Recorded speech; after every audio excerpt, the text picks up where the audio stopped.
ia le tonu le vai ngale aso whamalo le lau whamalo fui le tauatai le fui vai ngale aso i whiau ngala singa e tui whalofa ma whatalofa fui tatu o nanga ia lungo pēu ngalu ea ia isto o se tafa i fia niki lope e me se fui o se motom so se lawa ia o lufa pena o na maua mai tatu o nanga mai tatu tala inga nei aso foi pe le bi inga i le tua le bi inga foi pe ia te ia le whane enga nu ma me umalava ia o lona maoni ma lona matautia ia o mwhai e foi o na tatu toi lau rosi whai mai whai mai aso ia i lau mai mo mai a misi foi o lo mafuta maningei vai mai aso ia whamani a tele le toi lau mafuta mai whia lava se mea lo e maua mai el tatu si fonga tatu o nanga ia ngale le atu le tua wala ilo mea maapa ia i nate i whamtara loto ia ti oi ana fionga ma mana ia atalo pa le sunga le tinu ma lo le saifu manuia le sunga ni vai ma le su lo so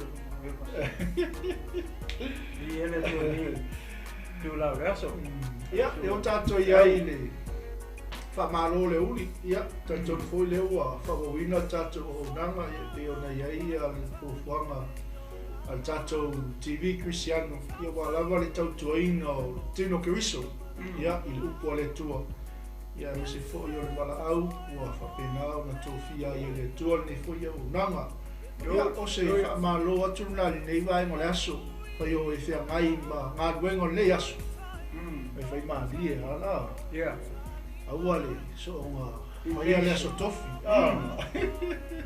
e roa e ngase le uita e ala su muri ia ta e ala su muri ia o se mai aso pupu foi ki nei vai aso ia wa pe le na mata mai aso rua ia le sa malo i ele tua ia he natu ia nai o lunga pea le yanga le leio le tua lo tu soifua ia mo lo tu wola ia e wala i lana whamalo loi whamalo foi le talo foi le tapuai ia i so o se whaiva o nei aso ia le tua le lava se isi malosi le se isi poto le se isi atamai e nga te mawhaia o na taitai mai lo soifua le nei vae mo le aso tato iai tolo o le tua lava e ona le malosi o le tua e ona le poto mo le atamai i le mwhai e fwon tato toe whenua i lunga o beunga ngalo le ea ia i le upu a le tua e a o ina ai tatou whatalofa atu au matua whatalofa atu le au a bus au a taxi ia o le au e waa ia o lau fai whaatoanga lau fai whaiva whatalofa atu fwoi tatou mo tele sa la whai nono ma polima tutuila mamnua Samoa au ia i le swafa au le leo Yesu e mate o whalofa atu ai nei vai ma le aso sau whatalofa la tinu noia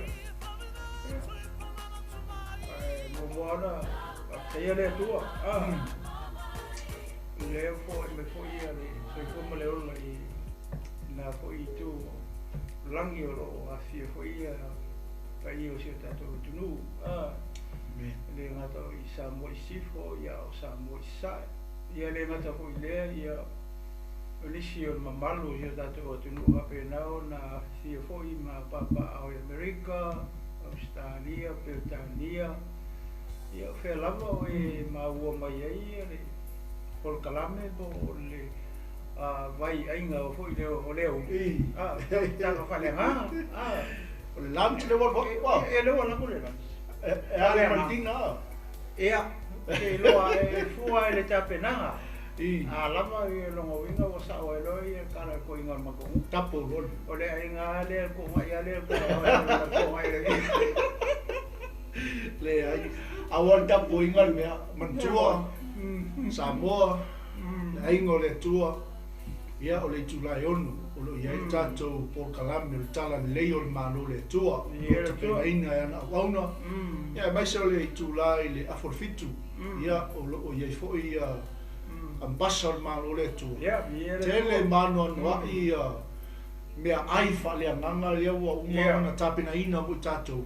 Ia lea la ma awa tuole lanja nei yaso a. O lea lama ne ua tata pena le lanci e pea na o se vaenga wele ni tulau pena ona wha mo mutali koilele ia e kua saungi mele vete. La e masale o ngā ukalonga le Samoa pesa ukanga pepa. Kua hoi ngisi mea e kia mahoi mea le umanga kari sua kukoingi ni tama tana le vefi ya bas. Ia le li. Awa ne ngalo ia te oi. Vea lama se mea lo e a ngai e nei aso. Ea fo se whaiwa, se tiute, o se matafa ioi. O lo fea ngai mo o nei aso.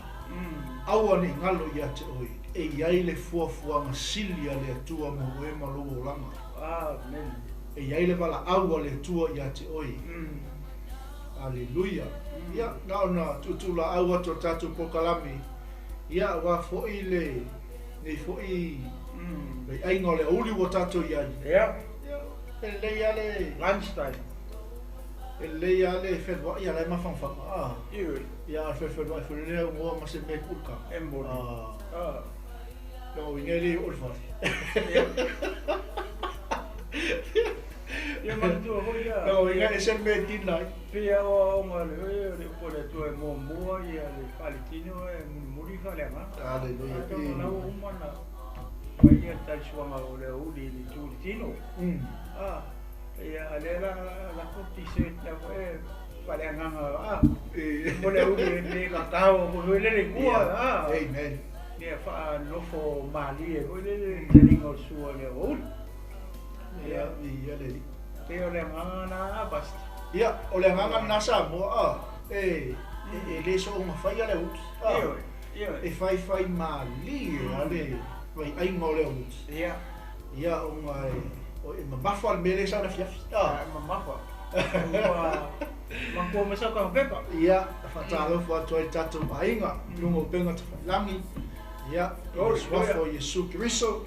Ia, e fatalo fo to tatu o nanga Global Kingdom TV.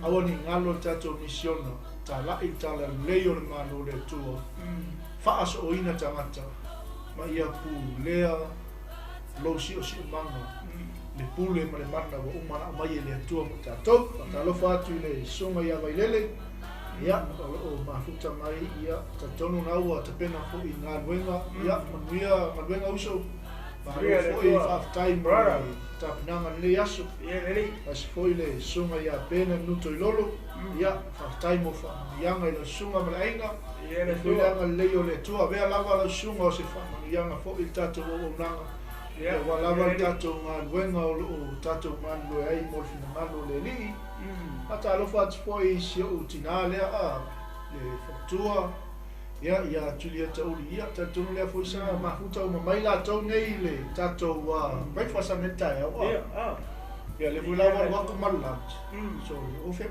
kau ia fai mani au so ma se mea au ngi so ngau ia fai mani ia fai sa kuka ma ia ti lunga la telefoni po la TV fa longo le po le tua ma enjoy fai ngol kuka a foi se kaleve ia ma ko isa eu kaleva eu mo le fala baka awangi kaleku suar ko inga pe papakua we kara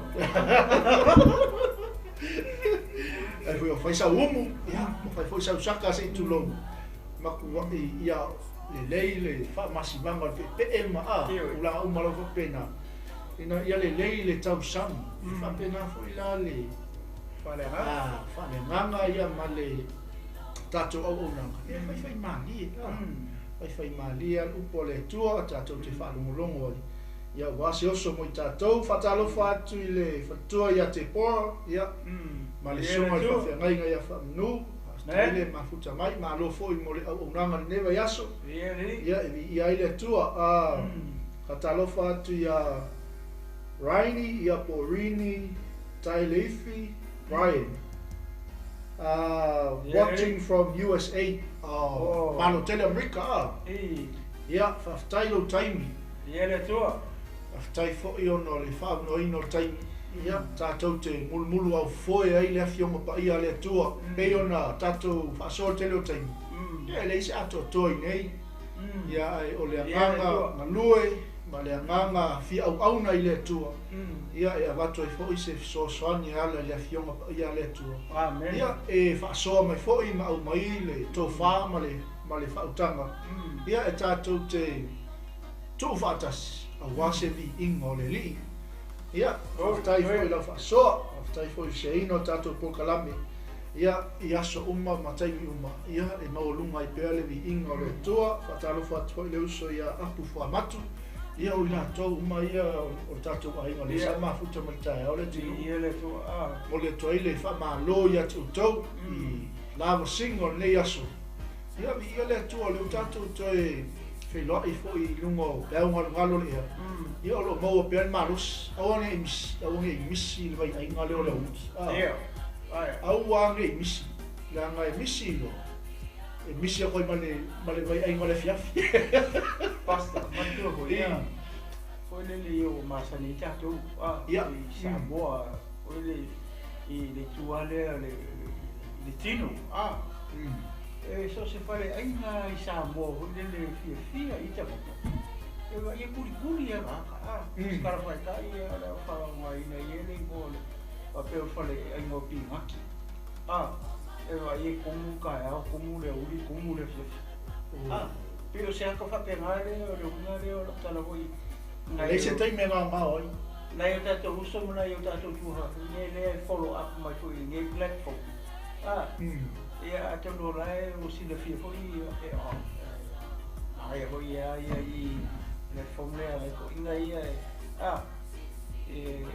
mai hoi whalongo ia whai karie e o le unana raka ia ka hoi le mole toilenga ma whaftai hoi i uso matua hawhine ta mama tina matua e mese rau tala bonga mese hoi o le au whai inga ruenga pa ia le tu mora to whantua ia o lo lafo mai hoi ia la tu whamagianga ma tu sina whamagianga ia malo talo malo le sai hoi meias ia masi uso ngai le whalonga kuai ko mingi mai ame mombori ko wala whaanga ia teo pai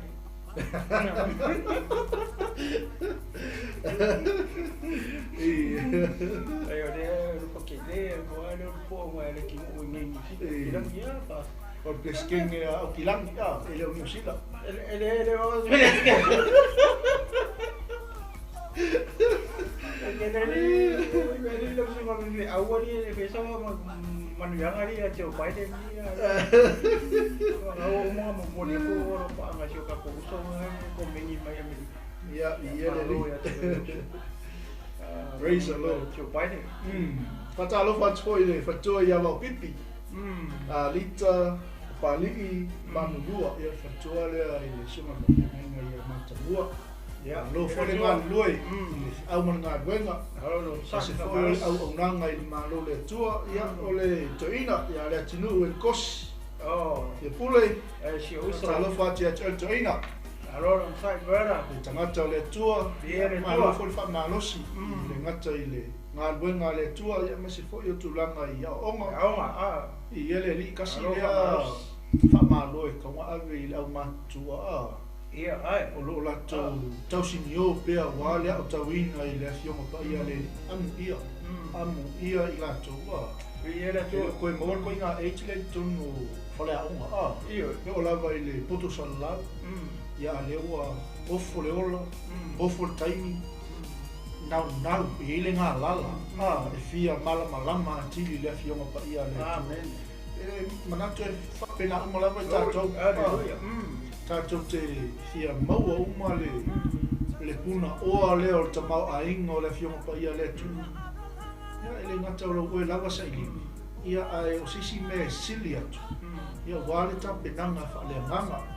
Ma loa tu toina ele misi fo toina te le pokalami. Ia le tu. O mai tu hoi lo pole tu pasta te o mai le. O mai o le oa o le o la na ti e fo mua. Lo mo winga o le maka ko le ole le nga ki ai ia tatou mau e ni ka ngua fa mamia o malau e ni au ya fa malo to ko I uso ma to fa fine o e tele nau ina ya o tau ina pe le pole to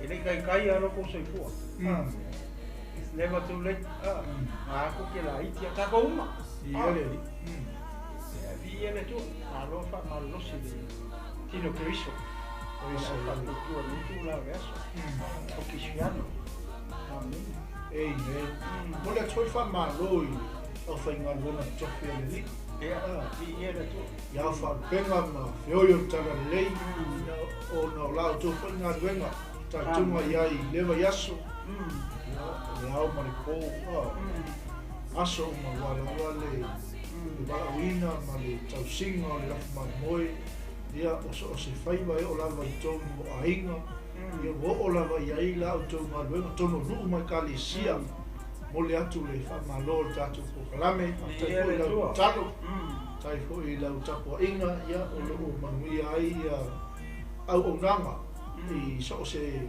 vaenga o le tino Kiriso ia o lo tautuaina al fina ngalo le tu amen ia o la o tau fa no nui le li ia o lo manuia ai faiva o so se tama fa nau o sa moa ia wale fi au martala lei o le fa malo atu nai o na le tua ia so se fata fata ula mai fia so se kalisia so se tali tonunga ia lava le tautoina o le tua malona fina ngalu o e sa pata o fio o le whanau o le tua e moli mau le lei o le li whalongolongo fo tele o moli mau o le au kimisiano o le au whatua tua e tupu ai pēne whatua tua ia te tato umalava o no le taulongo longo le upu o le tua e sili aku la lau moli mau mai lo le whaio sakma wenga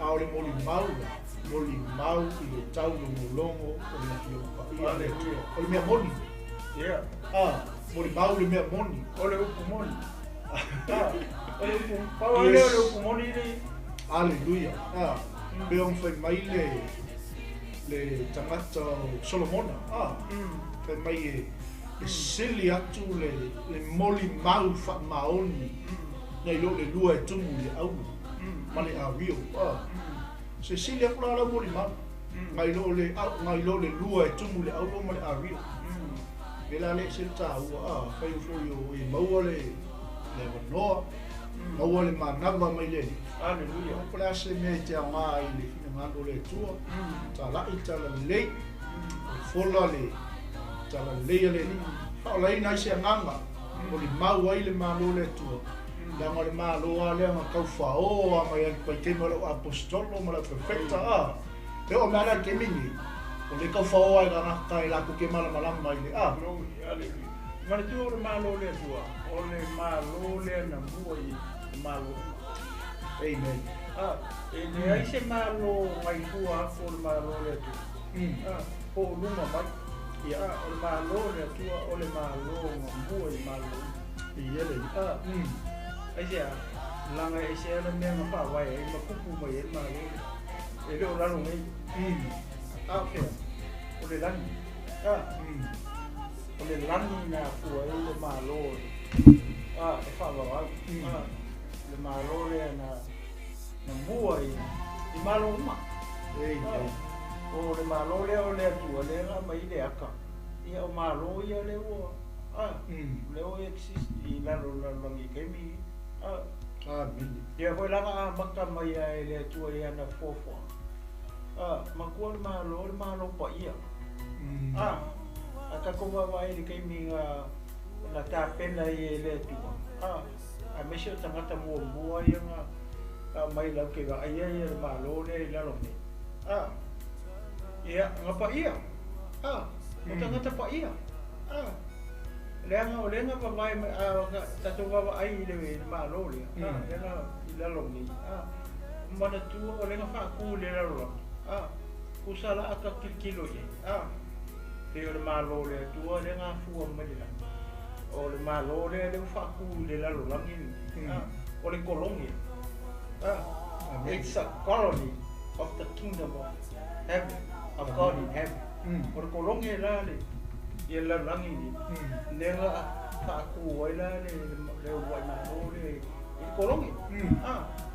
Pate o kangaka inga ka penga ne tu mai la ke vai kolonge. Akam mai. Ya, mangingo le ba ta ko kilo fa le nganga tanga. Sapa ia wala to kilo le pa paisa tulungi so paisa kelengo. Ai la kiri lo nga be. Hallelujah. Ma fu mai le isa. Fu sia la sa fi uma el pa ia mal malu le. Le aka kilo ia pa mai vai isa ia o le langi o le mo fuari. La lo langi o le me ku o le tu. Aka kilo la ia. Ia fai o le fio le tu ele langi lo mo fuari. O le ku le la lo langi ni. O lo ngawinga. E pa ia mera e fio ele tu. Pa ia ho mal mere ku yo le la lo langi le fai tangata mo foi me vai ia la langi ni mo tangata. So sa pa ia. O le kai mi ara nga sala ia ka mai ba. Ia wa fai nga i lo mo me uma. O mai sia, ele ko ma fukare tu ma ka lang wa nga sala ka. Hallelujah. Ma fai ko ese relationship ka mo male tu pa. Lang le wa nga sala. A fio ese lo le tu, a lo le po ma abi ma nga me. Le anga ele ni mea kama eva, ele ni mea sakangi le fase. O mea manga. Le anga ko ya fio mai la male ka dio le tu. Le anga liu kingo ka e ala i longa alo Yesu Kristo. Le ala ko sa mama mea nga e ko restore mai ya ko. Hallelujah. Tau mare mamalu, sau mare pule. Le anga sau mai Yesu. Pues sa mo malo le. Pues sa mo malo. Pues vai le. Por mega sa Ko restore malo. Ko restore mai ai il kanaka. Langa o kanaka o coffee le o tangata le na ele tu. Ele ia masakangi langa ele ungia mea. Ia. Awa nga masakangi me ia pe le pa ia. Lo como ka coffee ia wala ko pa ia lo saka. Ya ponga ele mangi mea.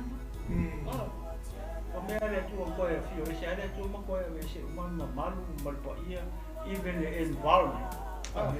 Fio mal environment. Ile mere wa ngasala ya kama e. Mea nga le wala inga ma fonga ai ele si mangu le si mang. Ko ai ele mangu mal kangaka. Si al mere sai mai le amakanga. Sa file mu.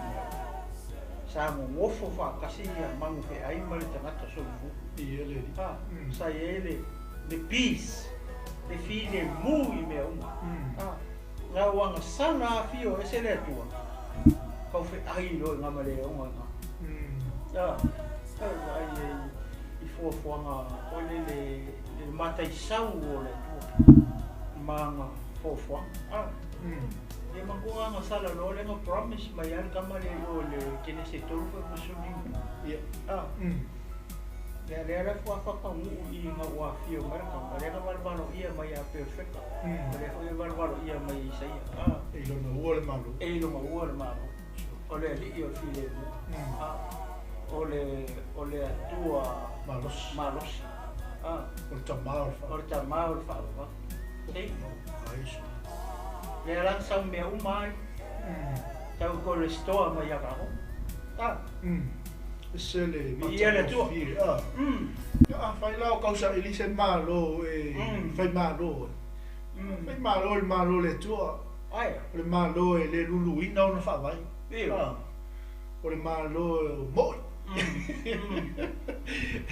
o que le malo e malo pelo o le malo e mo o le malo le tua moni ele pepelo que le cañe feio I malo fa lalangi ia le malo le tua le nga koe sau Yesu restore lalangi amen o le Sili la le tu ai se e lona ua le malo ole makua maka kia o le stay na male verse le o le fiona pa ia le tu mako I matila tila le sau o le tupu ma au mai le mano pe ona moli mau me perfecta isa e lona ua le mano o ia o le sili ese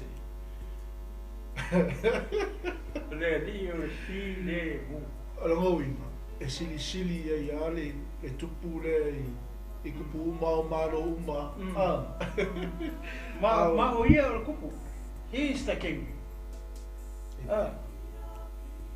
o le awala na le ngasa o le kupu ko restore mai mei mangkua le wanga salata a saula Yesu e maliu o sikaura inga ia mangaro ka ko sa le ala wa uma le wo ko fo o longa fio la le la fio mai le fio nga le fa kali ya Israel ko mai la komisia ai ngalo ya Israel le nga sa mo o nga wanga sala ho la ko ele ka pega o ka ko mo se ang sala e ola pas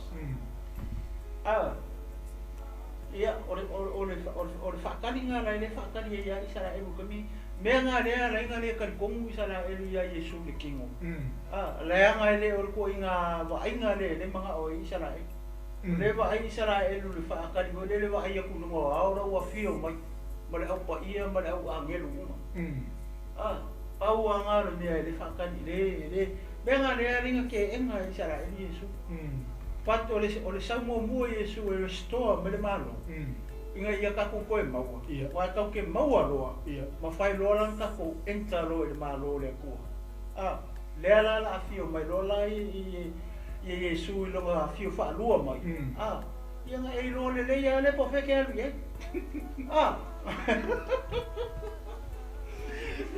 e ke le sa o mi lo amen ia kuli lo mo I fafo le ka kala I mata yo lo lima amen o oki ma moe le saungi la o no winga kuri ka we haf amen ka saungi ai vai saungi nga le bere mga o Yesu e fa o le lo foi ka makikiwa fa lava e le lava a mai lo fale nga ka e fanga nga ka fi ai lo fale asiasi ka le fale mai asiasi ka le fale pui o mai Yesu o ia sa fai makanga ka ese amen o kangaka la ngala ko fai meanga I kangaka nga vai le fa mai Yesu wa mai ia o le nga fai ia o le apito titi le nga fai o aku nga fai ia amen wa ila ia a fa fera ka ka ia na ku ma fu mai le meanga la fi ka ka ai si mai la ku wiska ko pola wa vale a o le se me ave ia let's move on. I want fa masingo fo, I want fa ifo ingi. O Yesu. Ai para vale la ya Yesu fa fe. O le aka nga o Yesu tanga. Hallelujah. Ale ko mo kai ai ma kai rufuli ba. O la me le mo I. Ya Yesu ya ora ka. Aba ku ye kongi fa fo le la ye ka fa kam yo e ma li ba o mi. Hallelujah. Wa ai le manga o le mana ia le vai ngale o le sau no ngale tino man tua sila foi la foi o tolu suma fa o le tusi le sa mensena to le suma ia latino o mai fa pe me tala tusi pa ia o le malo na fa vai inga ele I faia le la lana amen o vinga ele se malo fo ia fa ko a faia ma Paula le ole awala e fa au fale I tato I tono le malo le nga fio mai ke riso ma liu tanumia toi tu amen ina ia fai ma fa aola ia te tato le tangata ngasala ke mi la ke kalia e tupu o le malo vai u fale como le malo amen a fa la talia Yesu lo inga e se le malo fa ki fai malo pasta e ke u fale malo le tua o le langi pe ya por te mire ke o ki nga u fale le malo le tua La sa ka uksi la fie me. Per me la ne ka ka no. Ia. Ole tulanga na ole talia ina ole tupu ole malu. I lo loto ma lo fina malu. E mafai e. Ngai ufale lo le malu ke mingi. I lalo ngai basta. I lalo nei lalo rangi ale ke ola. Ale ke se fua ola. Io ola no ngai ke ufale ai. Fengo fia yo. Awa e fakali fa pese e oki. Ia. O mai ufale le malu le tu le ai. O e so fua mai maka mai fa no longo mai le fia fini. O lalo ngai ke lo ai ngau e kongo le malu. Amen. Fa feo ngai lo lalo ngai ke ufale ai. Ma e va ai le malu le tu. Ngai kau kala ia Yesu ya Nikodemo. Le kusio yoange. Pa mai a le to fa nau oi. E ke le va ai le malu le tu. Ele maka kuma e lua e pe tolua e kolu. O le fai pula e lima ma le fai koefi. Ma ke oso mai la le fai koefi. Pa mai e Yesu. A le to fa nau oi le vai male amanga. E ke leva ai, e ke le sao le malo le tua. Feke wa ai le malo le tua, o lalo mei. Awo ke whakari se e oki ke we e oki ke le loa po feme ke o iai. A o e soi fua ma e ola i le laro rangi ngei. A whai o oe o tangata o Italia Yesu, o oe o ngaka leo e vai le malo le tua. Amen. A whai o oe o tangata o toi whanau fo wina lo soi fua I ai Yesu ke wiso. O oe o tangata leo e sao le malo le tu i fea. I lalo ngai. Lalo le lalo rangi nga lu e marfa maongi ai. O ngai ke nga lu e kongo le malo le tu. E ke leo nga lu e sisi mea. O ngai ke ngau e kongo le malo le tu. Hallelujah. Ai sea, la ngau e karia. Leo a koe whangau fo ui ngau e le kingo male nganga. O maua mai. Pasta. So koe fia halu al mele la ngarenga kawelu maka fo ngare la kako faso. Yele. Mele nga kako kala ngore creation. Lewo e maua kongu mai alma. Le mele risi pat le ora fisini ka fai ngare. Awa kako kilo ngi fai ngo le lalo rangi. Pawanga o mea pe o le nga maka faso a ko. Fai le tua le langi ma le lalo rangi le amaka. Ai fa longo sa mo e le fia fini. E iai mea kolu nga fai mua e le kua. Ai le fai ala rangi nge ko ke a fio mango fo i maua. E iai mea kolu nga finga ngalo le kua maka penga e le tua. Mua. Ai le fai ala rangi nge.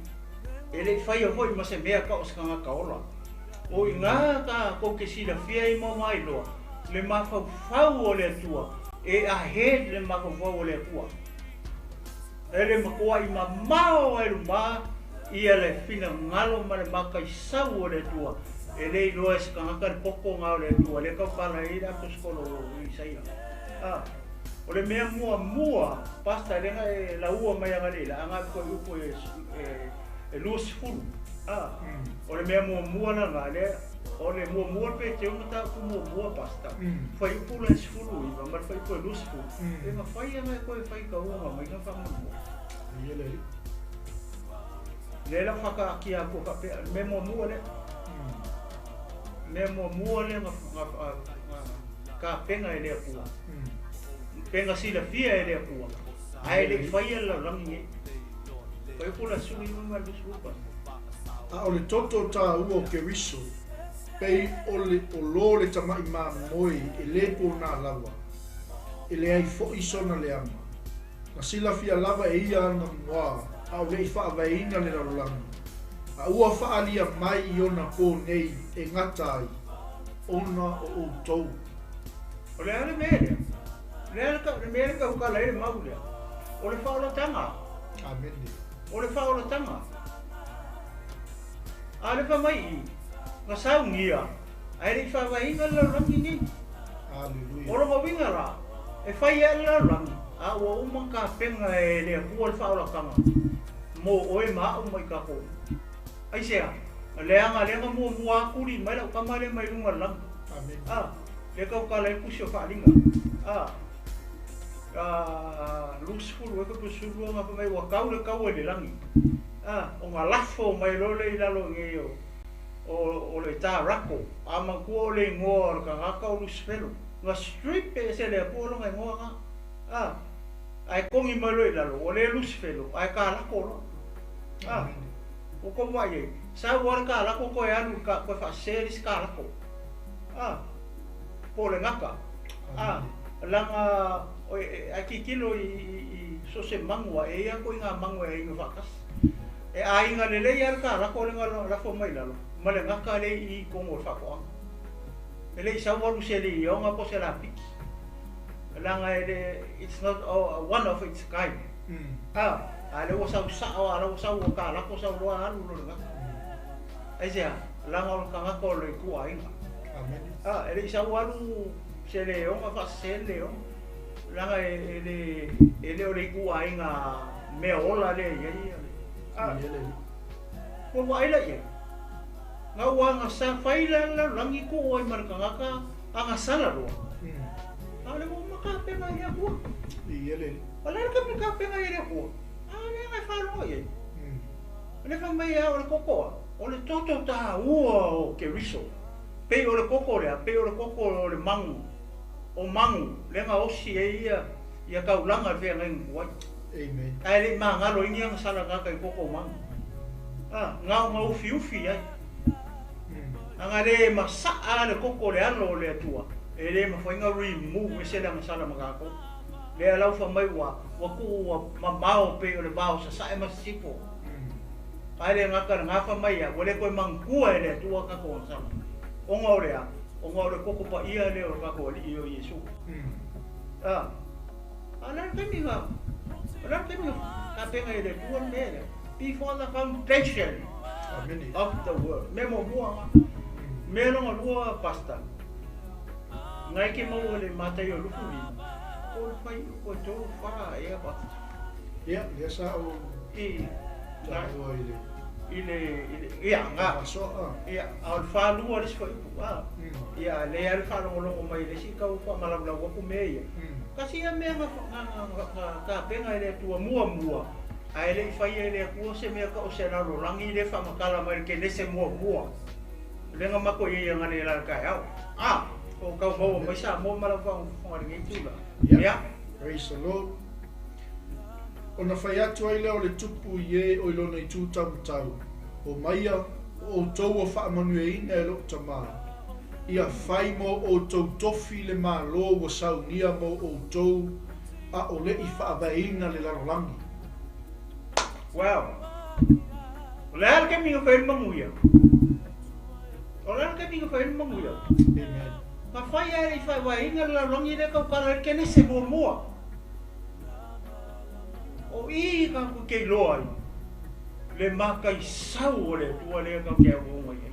Amen. Nga sila fia e le tua mai anga mua. Se i au i aso i e ilu mga i le kau kia ngai au i e. Awai le ka penga mua e le tua lea. Le manguia. Le malo. Ma mua fai e le kua le malo. E le o se loku kau ke o iai. E le o se loku kau ke o e le manguia le kau ke o iai. O le loku, o le messenger. But the message is the kingdom. Amen. Kau ke le end up se loku. Somewhere. E kau ke end up le malo le kua. Le malo la le ngā whai kau oko e pasta. Le ara kei minga whai e le kua le malo le. Ai le whaawai inga la rangi ngi kau ke. Ko wha longo ra i Samu. Mele le mo kau si le pasta ngari la. O alwar ka ko por kala. Sa ko sa fia mention e me i e por. Ma whai e le kua. Ai le whai na rangi na mako kana ho ako e ngari la. Ke nese mo. E le ka ua ngai ko me e ko. Ya le ua ngar ke mini. Le la ma mo le ko me e ko. O le sila me nga pasta. Ngai foi po fas mal. Amen. Awana o fia ai. E o te lei awane ni mea o te ai. Na o fia inu. E o te lei awane ni vai o te inu ai. Fa lua e ko fa lima pasta. Ngai kuri e fa haka. Ngai kuri e o e mau fai ko. ona tali atua ile o ia ia te ila tau e whape atu e moni o te whiatu ia te outou o wana outou le whaia i le tasi o ia o pito i titi o ila tau nei o au leo o outou le whaia i ai ona o atua i leo ila tau nai i le sala e whaavavau pa o ea mi o tonu e o atu i le ola e whaavavau Pasta, le koe kike e maua o ngai mention mai e whapea ua waku ila kou le paafi ngai ka ule paafi o le paafi la nga saungia mo ai nga saungia mo a ngelu ma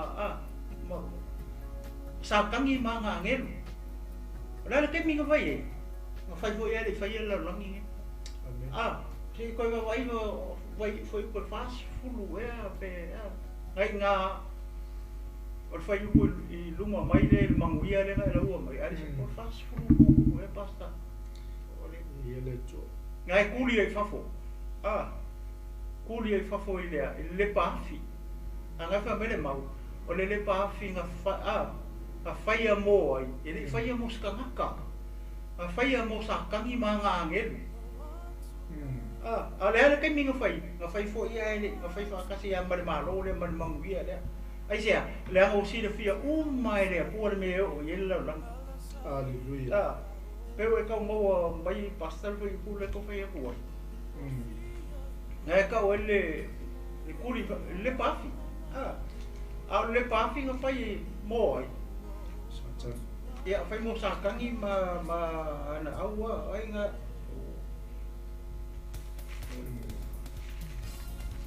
praise the Lord ia ole apa makaragala ko ai su e pas ai ngor ole feu koe tolus fulu le whaapea ma whaitau wina ia o tau tulia fo'i le au na le au ngā I le pōli uli fafo e iai le tau whaitangi au we ma le lili wau o nifu e a sau le atali o tangata I lona mamalu ma le au a ngelu pa ia uma whaatas mai ia ona tie ai le o ia I lona nofu ali I mamalu e whaapoto ina fo'i luma o nuku umalawa ona tu ese ina leo I la tau e ia e pei o le leo ma moi ona tu ese ina o ma moi mo oti ona tu waile e ia o ma moi lona tu tam tau oti lona I tu tau o vale ia ona so ma lo le pule tau su ma fale sa tato le na fai kau o le manguia la nga o le manguia nga e mua la le manguia nga ai lo nga lu fa so lo ko le mua lo fai kau basta ile ava nga nga le ku kau ma vale oki ngai le maule ke mana wa galo ke foi ai ai mua vai nga le ku le pafi amen o le aka fa le pafi nga fai mo sa kangi manga angel le Sili o la ke mi foi ra mo winga nga fai ko ele bual mera ai le fai ala la me ko ia le ka pulkuria Atua le ala mo lu I pedeu ia mar foi ku le fia ko mi va nga fai ko a solo ko ala I no se mo foi ku I oki no fai ato ele o ia ila to lo I lo na I tu tau nga vale o e ua whaafanoina o punga gawe nga ina o atu ia o tau I fia I fafo le meo ia le pafi o saungia mo ai saungia mo sa kangi maanga angi wa mangingo le maunga me ai e tolu le kompai e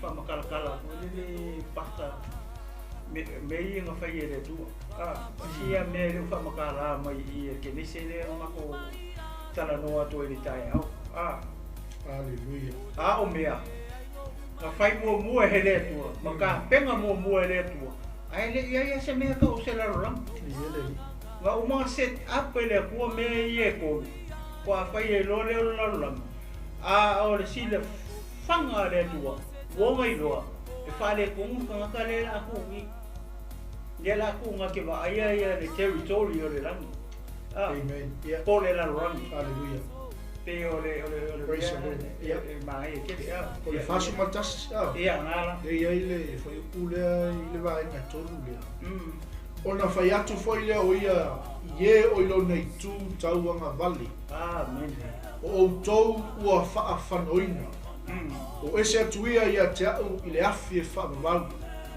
Ua saungia mo ti a polo ma ana a ngelu. Wow. Kako ngofo rama kako mako whawi mei e tonu reo mako e kini i wākua. O mea ngā whaia e le atua, ai le whaia se raro rangi. O loka winga, ka sila fia mai a anga mua e le atua. Le me o i ele territory. Po le raro rangi. Mea la len ka penga e lo e le atua mea i. Ka penga e le atua lea. Le whaora tanga mo oi maa mai ka kou. Awa, nga whailola rao rangi nga amakala e le wanga amakala rangi a nga sala no? Ele ia se tae ao ai pa upua. Ko a koru chapter ke nese Ma tua foi la pina e tā ua. Unga o le tape nanga le atua. Langa sila fia e le atua le pa mai a le angelu leo lusipelo ma langa. Kongu au e mago. Ai le whakaina le lalo langa. Ua foki mai le pa ai a le atua i le mea a tau nuu i ai le territory leo le lalo langi le Le la ka pena. Iyo. E le whaingo fia lai le atua o e Samoa mai tato uma. Ai esa le matango fia o le mea le. Rori. Ma ka penga e le atua. Ka penga i male me en apele o ni ia. Ai le whakaina le lalo langi. Ma ngai ala le si pele sa eta ua le tima. I le tūlanga le o le tato ulu fale i le malo i le lalolangi nei. Amen. Le sa eta ua. I awala i le whaoletanga. I tato talia o Yesu ke risu. Leang sau ma le malo. Pe ona a mai Efeso Isaia. Mankua foi la le kaimi o Yesu. Ngai ai ale au le kalkonga. Ol mo ko kele. Ngai ai ale au ia afal kalkong, afal le kalkong. Especially the Jews. Ia. Ong ka ngakang kena. Se yo mai ale so ngi apa. Ole ma ngai ai o vai, ngai ale o e sau noi. Le tape nanga le tua. Men. O ka so le mau le sila le tua i lana tamata. I le pale ali o ana nganu ona au. Onga whakusa renga whai ai. Oh, sorry. Glory, hallelujah. Nga sila fia ele atua. Nga le ua pa mai le angelu lea mai lunga. Sila fia ele atua. Ka mafuila lea le la sau e whaavela. Peila o le si mea le fia o toi se tala mo le mangai al kulanga le wa e sau noa i le tūlanga le tatou o lalongei. Kau ke ufale i le malo lea. Ma kako wa ai ai. Le anga o le malo le wa ingei. O le malo. O le malo whare nganga. Amene. Glory, hallelujah. O le malo la e anga i mai. O le malo la i fea. La i fo i le nofo ali i o le atua. O le matua hoi le si mea le mwhesile lau sa o Yesu ia Yesu. Pe whawhera la nga mako i o Yesu o le wenge le malo. A vai le whaingo fia o kani Yesu. A whai tau te wa ai mai wo o tulia te moni ma whai wa venga ma mea umara. Ma kou doi. O wenge le malo. Pasa. E ke mau e le matai o siku ua mai koe tu wanu lea. Na kisa ua mai. O e kapi Yesu. A whai o le anga o le kua uri ai ke mo. Le wai au kua malo. Matai o siku ua. Ia. Wanu, mahai a kere menga ua. Pe o le winga nga o le kau o toi fo se tala i tūlanga lea le kaku kali e ingo le malo i lanu ngei. Amen. Langa lea e whakamala le skangaka. O lea e whakarikali le skangaka la e maeva hui lele lau fau malo. O lele malama malo. O lele malama malo. O le malo whareanganga. Ia lele. Ao lalo ngei. Ke kari ai le malo. Matua mai lesi kala la wari ile mwhea kuia Yesu. O le alo toi e fio mai. Mai kala Yesu. Mou sau au winga mai aku e lo tama. E fola le ta lupa e fafe pe fasu matu. E fola le tala le lei o le malo le atua. E nisi a aifo. ele fa pela sa fo Yesu ma winga mai ele nga sa wia le malo mo tato ai sila ho la sa mo ile tito e lo fa ko sumarko ya que la mai link fa bele nga sa mo ai kan ko mo ala u kai ma le wa ya amen ole asol ole pleasure hope la Christian gore ya o ke me lia ile pu ole tua ma ko ya fio ma Yesu lo ma fio fa lo ala ma fio ma Yesu sa ko fa ma ku ma lo ale a fe me la u kai ya la fa kali le basta o ko la ka na me o kusa ka ku kilo ye media ele o admitting e ka kayu kaya ora kong ka sala even the Muslims ela ko ele o inga le wari nga se me ka o se masala me nga le nga la ko ke enga ya Yesu ama ko Yesu masa we oxid ka ulanga o nga sala ka ko so ele me foi lá nga ko mo ka ko ka pe dela fa ya la ko la ko le petition level ele va pe foi ya la petition la ko ma we me ko le fa ba ma lo le por mera nga re ko fa ko pula ko ye ese ye le kala le por malo inga ia la ko lo na ko ka sala inga ia la ko sala mo makadia lan nga le nga sa we fer ka nga mo nga sala amen kusa ole fa le como sini nga ile ngu ole tua ia mai se fo ia mosalembi mai sikangaka mai sikar ko me nga ese la ko kar ko mane mele o ka ko kar ko ia Yesu maka ko fa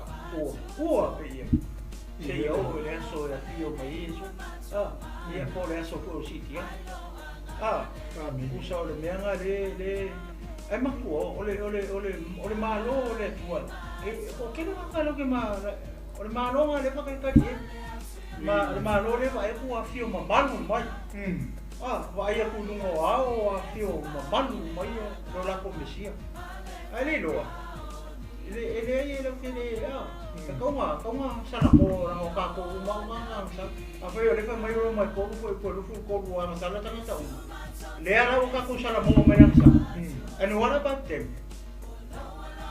nga sala na ko pe ka mi ko ia ngara ko ke no ele fai me fa pico le tu e ku kusa uma ka fa yo ko mai le roma le ko wa sala ka uma o wingo wa sala ka mu se ko yang sala ko yu kai tapi wa ka ko ma ko le fa pe o ya so le ya na le fe ya me le ku le la o mai nga le na sala e se a fa fe lo mu fu video pe o le ku langa nga pasta o le so le o ke ya de ba o ma lo le ku ke wa ma le ka re ang kwa ma on kwa ma ai le la fa ta winga le matayo le sulu fe ko lo sumal ba le sa ta o te mai le tu ai fa yo le nganga o le tua o te tu bi ai e a o te mo wo o mai lava ya to le ma lo o le tua sei ora ma lo nga ko kala Yesu o ma lo fa le nganga aleluya fai o le nganga o le akua o kuria i ke mo o le uia o ko ma lo la ma lo le o ma lo fa le nganga pa fe un ka ko mo ka karia lo la Yesu aleluya ka karia lo Yesu asentia ka siento pero fe kai se loku ele o se fai au se tu lo se tanto numa ele o se tanto numa ele o sa le fa pe foi o sa mo we ma ma fa di sia mo ma ma sa o le ma lo le kasi aqui ó karia salamo mo karia aleluya o le si tu si le sa ta o ta fa so le tinu o le luka le fa fe pe fa su ma to ua fetala ia tuia ia te ila tou e tatau ona au fola le tala le lei o le malo le atua i nisi a ai foi a wā o le mea lea na au wina ma iaia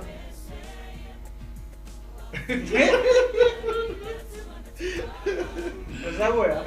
Sabe fora. Amen. Makara. Ia le. Vai ai le makaukia. Le ma foi kapo mauar ma no fale ana le pe aka ko le salamo ma ko fa no ko ina ro ko so ua ma ko. Le kai mia ko ki salamo ia ka ko sa.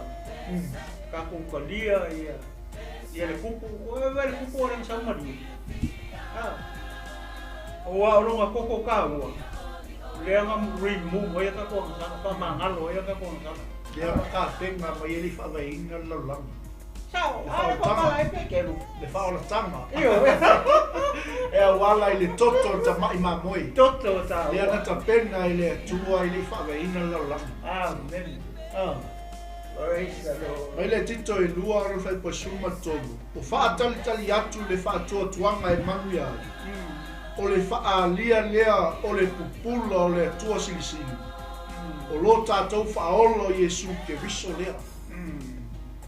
Kele ro ka le fa ka le so. Amen. Ai alu iki. Ia.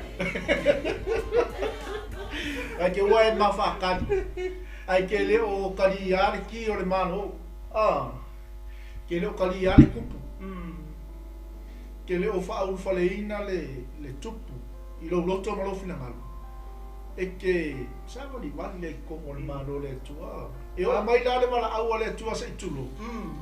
Ia ma se mea ka ke popoli ia. Rea mo kai rone ka ke aru i pas. Ia ma se mea e ngau ia pe kau poli ai fu. Langa ole kako wha moi ma lea. This is our blessed hope. Yeah. Ole koe a whio mai o Yesu. Yeah. Kako whenua i le vangi mungi. Kako kara i tiko. Ole kemi kako ke whaalo mo ina i le pū a le atua ma le leo le angi Sili. Ia ngā whio mai lo leo Yesu i longa pupula Sili. E se lan tau o tūlanga lea. Ia le o whaftai fo i le li le ke o ka whaaso i lea. Le ua lua aso i le whai alka kusi le maa. So e se le ka kusi le ka whai e se ka whaka ukure o ui. A whai a mga ukure e le tunaro le ngā o le tua mai kala o ako. Ia o lea. Ia Yesu. Ma ke alu e alu flow le te ua mai le ngā o le tua ma ke whaaso a ko. Le malo lea. E ile mea mua kau ke whai. Amen. Ia. Pero lo winga le lo ke whai a kua ia Israel ma Mosalemi ma isi kar ko uma. E la ko ke le o inga mele ka o Salamo. A o upu mua ia o le kala nei.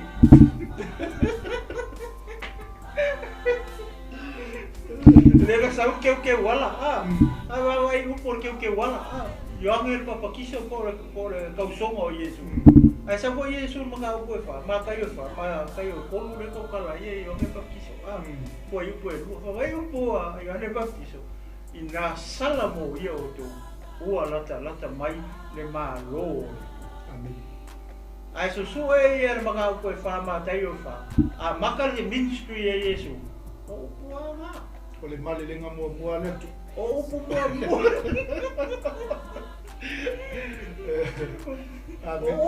O mua nga ore sa wali.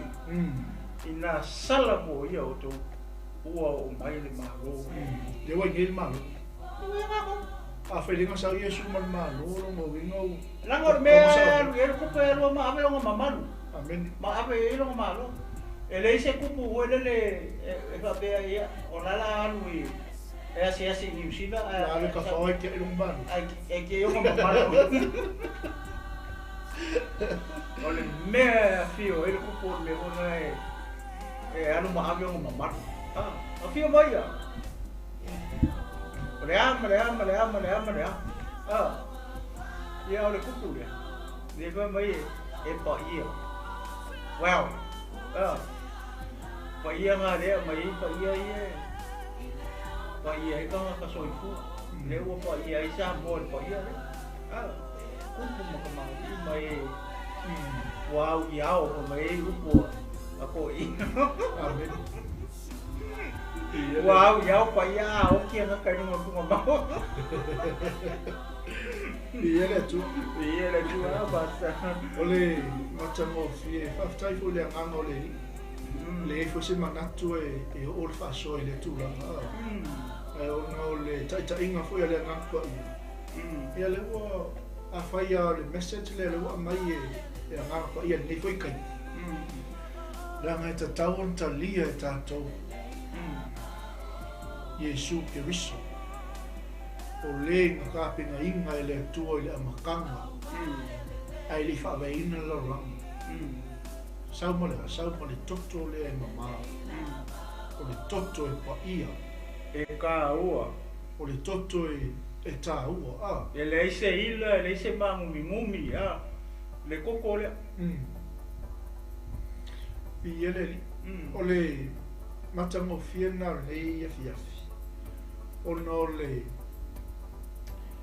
ole taltonunga fo ile atato ina ia kako ipe ile fina ngano le tua matua fo ile sa mo ile message ta yon el apostol le telefone la male no io o savali o fe au ala o apostolo mo la perfecta kasi ale le fe au le sa Yesu ko repeat ele fa pela boleanga ia le tele fe alma paua le fe alma sau fio mai Yesu la ministry a maka o la malelenga mo le ia o tou sala mo a wa lata mai le mano le tu le ama mo mai o so afa so se mera la repeat no nei ka o ki a foi lá lenga fio mai Yesu Keriso ko repeat ale sa bali le yo o vinha ka o se mea pe o le ki a ko or confirmation no le message ia o le ki a ko le mea o to tono la le kalesia ma to tono le mea ngau e ngalue mai au nai ile ma lo le tu o nga ka penga yo awale tai ngai te wa tai seina fa longo tato ya ngalo uma ke lo ko se va nga wa ka fa o ko lo ma ele lo ko lo o ile ka penga oi o ile sau ni ai oi mo fea mo le malo le lo ko nga ele se fam sua empty photo ale ese le tau kasi ala le ki o Yesu Keriso men talia tino lo loto sa le la kala le sko la pikola ki ale mai e wa ile fai le fina ngalo le tu ale wa mo tino le wa e malama wa lo le me io e kai pei fa la apostolo Paulo no fai tu se ma vengo le a sa uome ala apostolo Paulo le ile ngalo ngalo su mal fa apostolo su matas se ka o pe ia ni ia mana ia le pei mai pasta yo ola le apostolo le mai usia le afo le tuspai le ma sa mo ai le tulanga le men mai ua tā lai le malo le tua. Na o atu I mea le ali o Yesu Keriso ma le wha malosi lawa. E le I vau ia. Au runga I whongai wha pēmai. Ua nofo foi Paulo I tausanga ato I lue lona whale e to tongu. Wana talia o malawa e na ulu whale ia te ia. Ua tā lai le malo le atua. Ma o atu I mea le ali o Yesu Keriso ma le wha malosi lawa. E le I vau ia. La como sa bani ato le apostolo ingo wa malama ma mea le digo Yesu ma faila le a ko rephrase ko le so se maka po e winga ya Yesu Keriso fa o tama to e tu maliu sa tau salamo alo futu no Paula Tama mea sa tau o le malo le tu O mea ale ali o Yesu Kristo. Amen. Me vai lei, e oi como fa pui le bongo ki ora poskolo. Maunga koe kaini, maunga koe aso. Ara kusi mai. Ma o mai ai. Kei ma se polo le la oki. Ia tu la manga le ti. Pa mai anga upu ngai nga. Mai e ola voi lo ola u kele nga ngau ye. Ei. Ai le ko bole. Ai sea. Ola nga ola i lor me alu ye. Ia le. RBC. What about us? Amen. Apa ko e mai mo mai. E sili nga mo ka ko uma. Amen. Apa yo leo na longo fonga mai ko me ka no longo i ko pa. E ola mai lo kele nga ngau. O sa ungi au ke oki Jerusalema o ngore ngoi Yesu. Aore Sili. Fuafuaga. Wa e sa ungi e ke oki o ngore ngoi Yesu Kristo. Dia kadi yang e Sili nga. E kadi ko e ma o Sili le. Ia le. O ko fia oki o ngore ngoi Yesu. Amen. Lewo ka vai ma lo la lo ngi lewo ka ye ko mo ma lo le tua. O le ane fa ya ka ka pe ke o ka la ku fasi ka ka le pi via ka ko ki. Just enjoy and go to the motel. Po ma ngele po pa joy. Ko fia o nga motel ke mo e nga ka ka ye si ki anga ye po Ia se me koe pole ia. Ma se me koe pole ai pas. La ngala ele tito le lo fe po sumato. O ila le koe ku mai ai. E mo ala la wa nei mo ile o tau. Io. E ka kele mo pe fa pe o me nga so Ia. Ka kele mo ka sa nga mo i ho tau. Hallelujah. O inga foi pasta. Ka ko ke loa ai. Le foi le maka ki o le tua. Le maunga mo te salo ni mata o koe fa ko i punga e su o su fiku su ba ngai fa mai e ke mire ili ele pu ole tu ia anga fa mai o mo le o ko ku mai e oki o ia Yesu Kristo. It's a mystery over there. O ke ngofo ia mo fishini ya ia a faila o ke oki o ke le o ia Yesu Kristo. O longa winga, o ke le la longa ar pula. O ke le longa ar pula. O vai maka o kia marsisi ese o le tua. Pa o ka la o ke la longa ar pula angel sigu. Nga ka le nga o ki o ia Yesu. Ai fa fe ka ka ia le, o ke le o ia Yesu ke riso. Lo ke le longa ar pula. Awa ngara ko la longa. E mangwe ku mai fo mara ko. Para sorry. Sorry, God. Ia e Lord malo le tua e so fu maura. Amen. Ngi la lo langi o ka ko ye. Ia ka ko hulu o ku malo le. A le ka ke mo le o la mal le la lo langi yo ngi. O le la lo langi ngi ka ke u le malo le tua. La mo malo fa le nganga. O le malo le e kom ka le malo le o ka ko lo. Paule o le maroi la ko ke le ata kinga ia le loko ngaka. O le maroi e ke kango ke fa mawala lo mai sana mo. Ka kango le ka kalalo fai ko o loko e afio mai maroi e le fa marosia. La ko le o so fa ia oi. Pe o kaua ma me ke vai ko Lucia fele lei solo o ki famu mo solo mea. La o ataki nga ia lako kompa inga isia ku. E le fa pe armaro fa le nganga. Ai nga o le tua. Le malo fa le nganga e konka loko. Amen. Mangu malo inga le loko. Inga ia ngofo e lan malo fa le nganga le ku.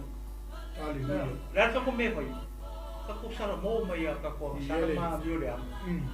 Accepted lo le malo fa le nganga. Ia le tu. Io ka ko loko. O nga ngofo kupu o leo Yesu le io ka ko loko. Ia so ia ka ko feo ia le mo se le tua. Makala ia ko message leo ia kako. Awal ka pela mawalo yang kang ya la ia ila kang message. Le ia ka u nga ia fa ola inga risi uso. Oh wow. Masih aunties mo uncles mo cousins. Ia ma extended family. To be safe. Ka u ia me le wai. Hallelujah. Pe ole se senganga ole malo ia. Pakor malo le ngapisi o ai so o Yesu ngapisi Yesu. O ngei ke ko fuaka inga el malo ia Israel. El malo le ko ala pisi ia. O la pisi il malo Israel. O la kali Yesu. Ne ai o benga o ku wale pule le kama. Amen. La pisi il malo Israel. Ele o pisi il malo le ko. Ese era el malo Israel. Le fisili e auso. E sen malo le ko. Fisili fo ia sa ia I fa sai masa tukai ia Yesu pe o mai afen malo le ko. Mangingo, yo vai ese ko ingapsi. Hallelujah. Le fisili ia fa sai masa tukai ia Yesu pe o mai afen malo le ko. Le fisili so o Yesu o e ngamuri ia Yesu. A fisili malo Israel. Wa exist na malo Israel. Sa olean ko ay Yesu. Ala wa ye. Ya wa ye malo fa ka ka na sini. Amen. Malo Israel. La wa ye ke ni. Ma fu mai sa ku wa le pule le ku wa ye le aso ko ye ka ku wa. Ba ko e mau wa ye Israel longa malo ko kas. Ile a fei que se la fast food mal valu. Ya me le aso food fa. Oh, mai lo ya me aso fa afe se la lima food marava. O fa ngau fa mo lo a o le mo malo fo.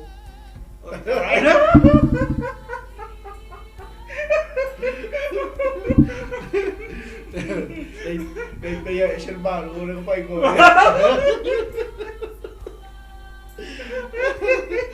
Amen. Viene tua. Atalo fatu le sunga le lia o ya. O yonga. Ya usu mafono mafiti. Viene tua. Mafuta mai Wellington. Sunga le. Awa. Ya fatalo fatu ya Harry Ashu mafuta mai Samoa. Viene tua. Mafuta mai ma se foi le sunga ile. Au ya tuimaunga. Ma lo lava le to foi nei vai no aso fai wa foi matiu te ro fe mai ma se foi la vole ya soma fa fe ngai ya Elia ma futa mai Australia me Australia ia le tua pasta ma se foi le ona le tua soma le Elia wa ya titia fausa ya leone ta vai ma lo foi fa tai mo fa so rias ma mai ya yo fa so ali pa on riso Sili matamo fio ia le tua ma nei foi io luta no fu molto fa longo e passo mai lì tanto ia molto ta office mi le lei nei la lava le fina malo le lì ma lo le tau tua le tua mo fina malo uso allo fo mo mai ma se foi io uso ia Michael Retta ia ma tutta mai sini Australia amen ia to fine ia ofu ma lo na luasis ia ta tono mai ava moa e maua le fai mafuta mai ia ile nga leo le toi nga venga fai o nei aso ai ma ave se lanza da o ui le lea maui moa fatalo fatu la sunga mana ainga o te le sila fia leia la sunga ia fa tai mafuta mai loia sunga la venga inga ia talia lene so koanga fa tai pascal mafuta mai ia le tu pasta lo foi le tawata nei aso tai fu lo tapo inga ma se foi le tofine ia nga lei nga lofa tofine le mafuta mai lo I vamos te no ia ton foi le fe mai nga lo nei as ma lo sista ia ele nga lei le toi tu ko la singa ia toi ia tau pa u Evelini le nga mo ai a skellen ia tu le ia o ia nga tai lo fatu le sunga le au ia le Emily ilo tai mafuta mai mas se foi le tinale ia e veni sa uni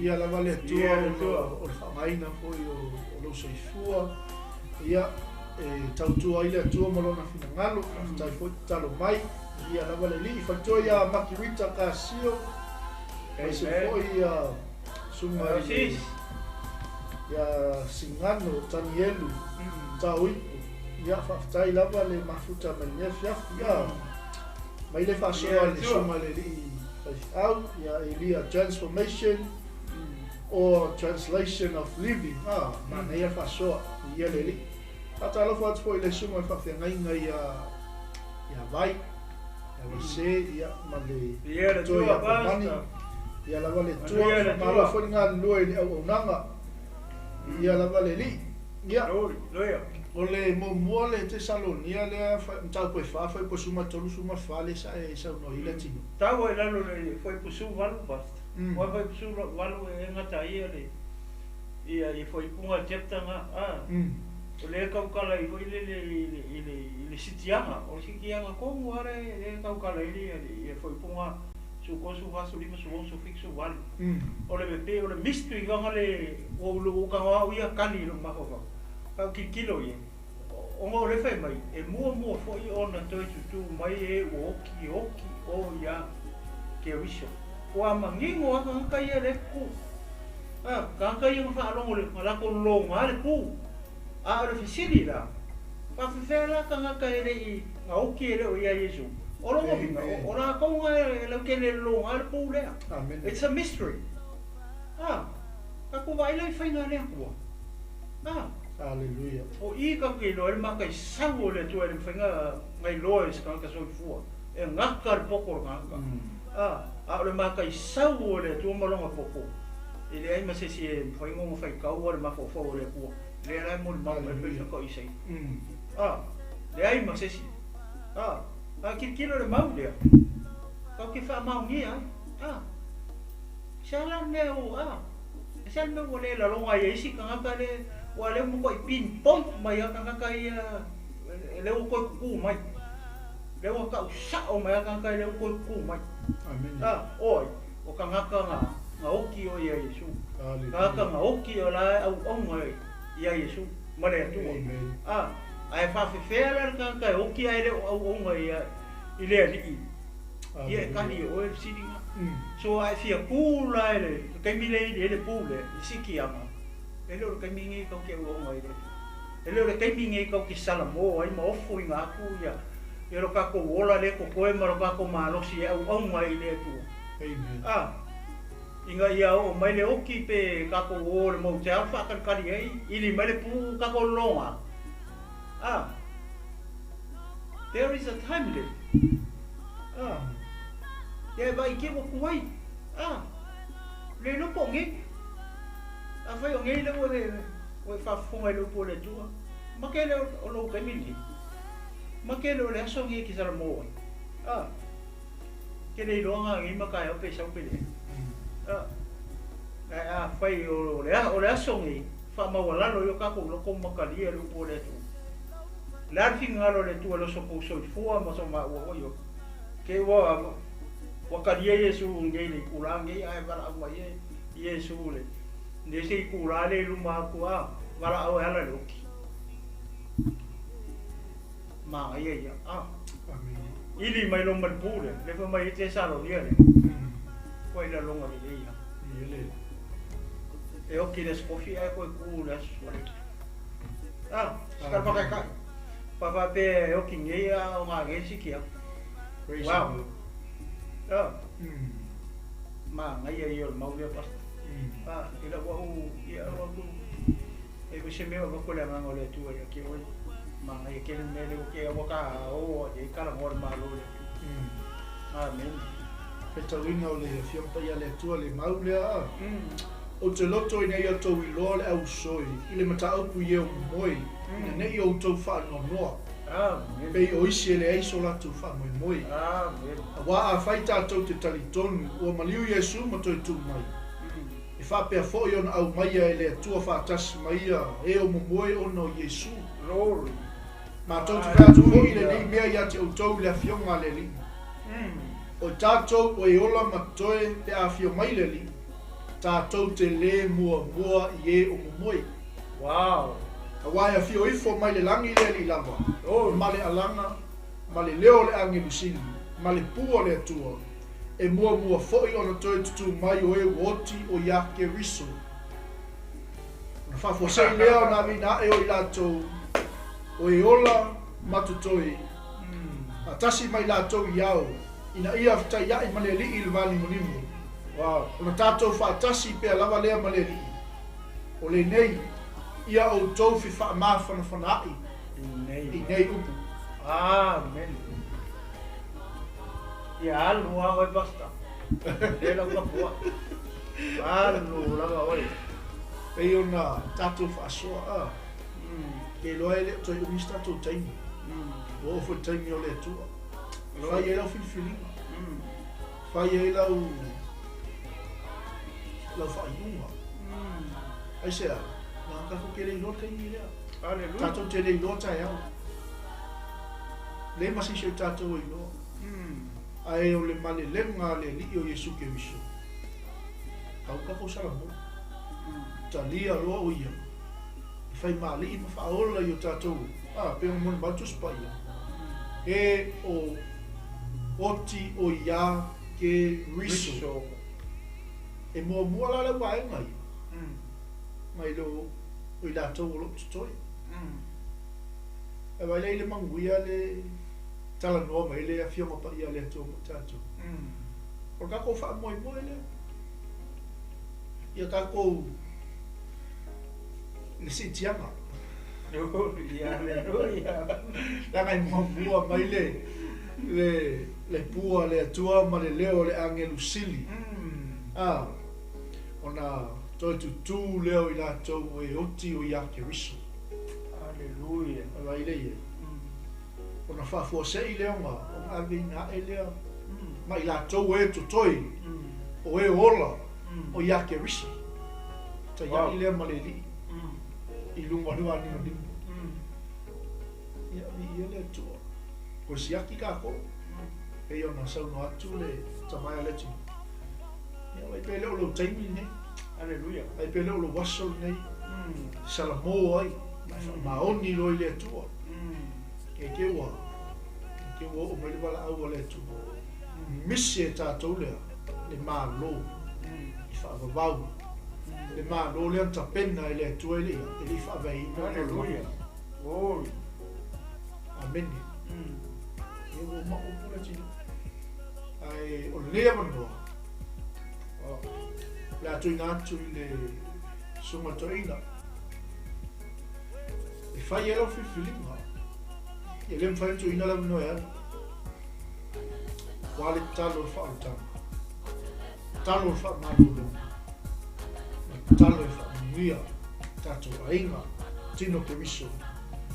Ia, ina i mwhai o na tatou sa whanga i le malole e whaarubau. E on tatou whaasoa. Ata la fonga foi niso tai. Paua leo le ki. Paua leo le awala. I le malole. Le anga fio mai Yesu. Restore le malu. Restore le mamana. Mea umala. Inga i o kako manguia. Le ala e koe fio mai lo ngā fio whaalua mai. E a whain kako kalia o ia i lo ngā fio momo mai. Give us a king of kings. Amen. Pei ona tutu la au atu le tātou pokala. Au a leo le message. Sau Yesu. Koe la au. Ni sa vali lava lea na fola me i wana. I o tau sala mo wau alata mai le mālo le tua. Ia tu natu tamai ale tini. Whai koe iso mana onga. Talo. Si mailo au whaatua tua. Le atapena ina le talo tātou. Ai fusi si meki fusa noai le tinu ia. Ma saunia i loa le awanoa mo i lātou ma. I o mofo i le awanoa e whalongolongo ai, matalia. Le tupu o le mālo. Ia, asi o kako whale i mālo le. Pai taro, pasta. Pai a leo kumele na o le tua o e wona. Amen. Pasoso atu ai tātou ainga. Amen. Awhai ko isi si e whaula na whaalongo nefia. o se tai mua le fa to fa longo I te au o ma o le ia o Yesu wala kupu vai le mention mal mau o kupu mua ko mai o ki o ia ai ke viso Yesu ile o mai se mo se o pe ka ngalo ko la ngaliu la ko se te ku longi o se mo se kan yo na o su Fuafuaga ko I o Yesu Kristo ai se le mo ia le o sa we faile le reina le vao ka ko mo ka ko pa amen ma fu mai sa nga o mo ku sia le relationship le le vao ka ko pa makako ongo ka ko we ma ko e le amka amen le ala o sa Yesu connect le ia le nga mo ku sia inga ia ko le ka ko ma le ko pa a fa ke fia ka ia Yesu le le talia Yesu o ki ka ia le ngo o loku ia ma ke loku ai se le anga le kau ia se loku ia ma ke ngalu e ma pasta I lungo sa kau ele fu se koko mo ai loku o le tino o le tatu o li whaola le alo pele to tasi o le to o longa koko kau o le ngama lingi lungo sa tau le o maangalo e ka ko uma pau war me le whakari e le pu o le ka kokaria o le whaorotanga mo ka ko uma ka penga e le atua me au alenga ka funga e upo Yesu lungo sa tau wa maia vai le mo ko la ne no ke fai sala mo makaria a fai dai ke fia karia le upo le tu le fe pe te fia talia po Yesu si yang e elo lima malo loko fa tu le fe ora fai e tu le talo fa tan ya fai ke fia mo o le uso Kele lope o mai ngai kele lope ke au dia se funu ngai o 7, 8 or even tomorrow okay lo it's a mystery o le kai mi alengi ne o e fa longo ai de upo le a fe ki fika I ma ka penga ko ka pa lo pu amen mo le fa tanga mo a foi o isi se fa ta autoria I mai o tino tono o maota malawa e o tono ho I o maota masina matu fia fai o tu he talo fa malo hallelujah vai la tita tono iai vai fa tu ia si le o lo vi mai no si e lo to mai vi le e alla ile na upu ora tatu talo lo mate o tama o le rangi fa tai mo la upu fa winna le fia fine le o tali tono o fa tu ai lo o a vela o talia o Yesu e a ve mali I ma fa ola I lo o la tama o tali tono na e mali ti ngai lungo sa tau o na o tama sa na malingi lo toto pa ia lo toto ta o le toto ele aiso na ila ele aiso na pona ele aiso na manu minu o le toto le fia mai fo leo malingi leo o masa o na wa le tamata sa tama faftai le taulanga na e saulia mo wa le tamata sa leo o talia o salamo le fia fi le tama o talitongu I la upu o vea la upu I le afiafi le anganga pa ia fio maia ia fa manatu maia tau la tau ti nonga le afiafi le leo o fo ina tuai lo wola mo e o te au na tuai I la o fio ini aso o to toe o lo wola se ia o i le aso na e fola mai, se ia o i le aso lea na e fetalai mai ai, lea na o whaalongo i le afiafi nei. E i lia ai le pū whauma, le pū o le ange usili. Ona mua lea, ona toe tutu mai.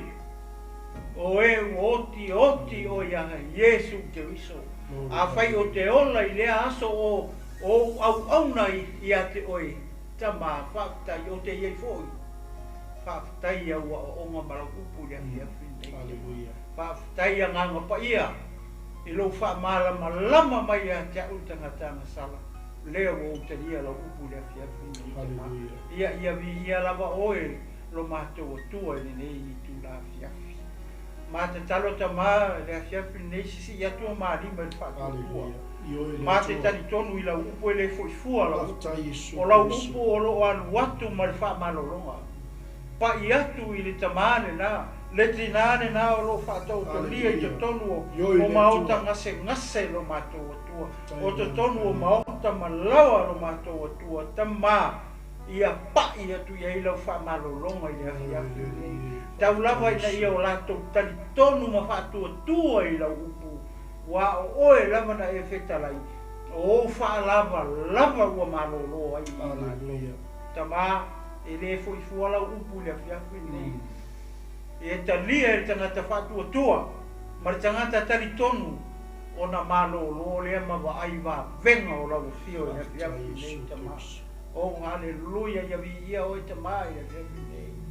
Te mau ma te talo fa manuia le whainga ruenga pa ia.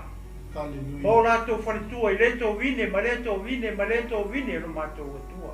Ua o i le taimi mātou te tutu whaatasi ai. Mātou te ngaru lue e tau wamo whaatasi le ato la au o lau fio no mātou atua. Ia tasi lo mātou loto, ia tasi lo mātou mawhau. Awale tala ina o le upolo malo lo mātou atua. Whamanuia ia o auna. Mau lato whaletua i lea e kānesia, ma lea e kānesia i lea tō vine, ma lea tō vine lo mātou atua. Tama ia avea lava lo maliu. Ina ia tasi ai mātou. Wasolo ia i lalo pāwa e loto. O le tusi lima. A ia tasi i mātou. Ia maua i mātou le loto e tasi ma le whealo hani moni mai lau fio. Ona e whamanuia lea i lau e kālesia. Lavea ina si o mātou atu nupele o Samoa. E le ngata o tu tonu o le atu nu whapea si o mātou atu nupele o Samoa. Ai le ngata i leo whea lava o afifi o ai. Ia tangata o si o mātou atu nu. I atu nu mamau mātou ni uma o le nei la rurangi le tua. Mātou te taritonu whātua tua. E lavea ina si o mātou atu nu manai o mātou tangata o mātou tua. E ala lea i lau upu na mātou atua. Te maua māta talo whamanuia i lau o auna. Pasta mai malwharitua. Mai se no whaalo male nei au o nanga o mātou atua. Te maa. Ia e whamanuia whaalua lo o nganga i lau o auna. Ia maua le poto male ata mai lau o fio. A wale nei au o nanga o mātou atua. Ina ia tele ni a nganga e lavea ina mo lo malo o mātou. Aile ngata i lea ia whamalo sia, se nganga o la ngona le whawaiwai, ma le tau solo muli no mātou atua, ona o le whainga tāo aso o mātou i. Alleluia. Tālo ta maa nei o fiafi whamanuia, le sunga le whawhiangainga ma le wharitua ma le paia o le nei e kālesia, ona o le nei awa noa maua lunga o mātou atua, ua ta tālai whaito toa o le nei manu no mātou atua, ua mātou soli vale mai, le fale ta talo la o fio mātou atua. Mātou te au auna atu ai mō nei o mātou tangata. Ai maise o tangata uma e lei marama lama i whaola tanga o mātou atua. Whamanuia le ne e kālesia o mātou atua. Tālo foi whamanuia le tino Keriso. O le au Kerisiano, o le au whātua tua uma. Oe o lo mai moa mai pea i le aso ma le aso. I le taimi ma le taimi lo mātou atua. Ia iai o lau whaamanuianga I lau e ka le sia pele i ni fiafi. O le e ka le sia pa ia lo mātou tua lau fio. Ia iai o lau whaamanuianga i ni fiafi te maa. O mātatalo se upu o mātou tala iai o le tusa. Ma lau whaafofonga lo mātou tua. E poto le tangata. Ai se lava. Whaamangalo mai mātou o te maa. I se upu o mātou tala i o le tusa ma lau sila malau whaafonga i nei fiafi. A ia fo iatu mea uma I lau fio ni nei lawa I tu aso. Ina ia vi ia ai o lau fio. Alleluia. Nei maso uma e o atu I le whaavavau lawa. Ona o loi mo Yesu ua mata talo mwala. Au atu ai nei. Amen. Amen. Amen. Lord. Hallelujah. Praise the Lord. Ia, whaftai atu I nei fiafi sa mole atu pele. Ia, ono le whaamnoina whaamnotaimi. Ia, tātou te whalongolongo I le upo le atua mo tātou umalawa. Ia, o le tūlai ono. Ia, o le papenao na tāpena mai eia le sunga I whawhengainga o bauna le tua. Ia wātātou por kalame o le tala le lei o le malo le tua. Ia, ma le ampasa o le malo le tua le tula la forfitu. Ia, o tāpena mai ei la tau. Ai mole atu le ngā whaaftai tele. Ia, I le nei aso. Ia, ma lau whaasaunga sa moa. Ia manu ia tele. Ia, whainga tapo inga. Fui o le fiafi. Tonu mauta malawa. Ia, whainga tele atu le tua. Ia te tau mo tau ainga, tai mo nei yasu. Ia ono Yesu ke visu. Amene, ma amene.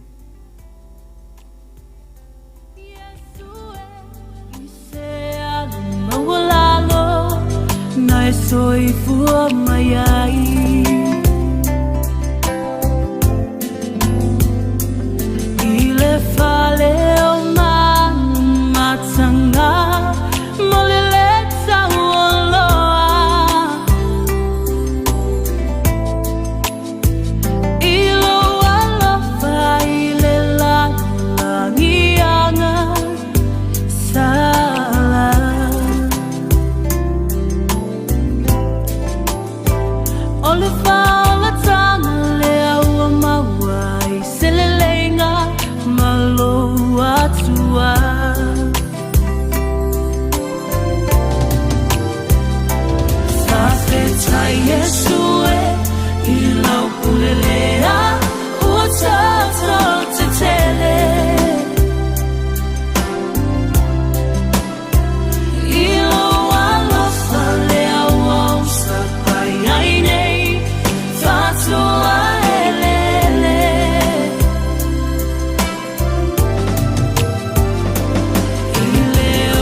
Yesu, ilau kulele.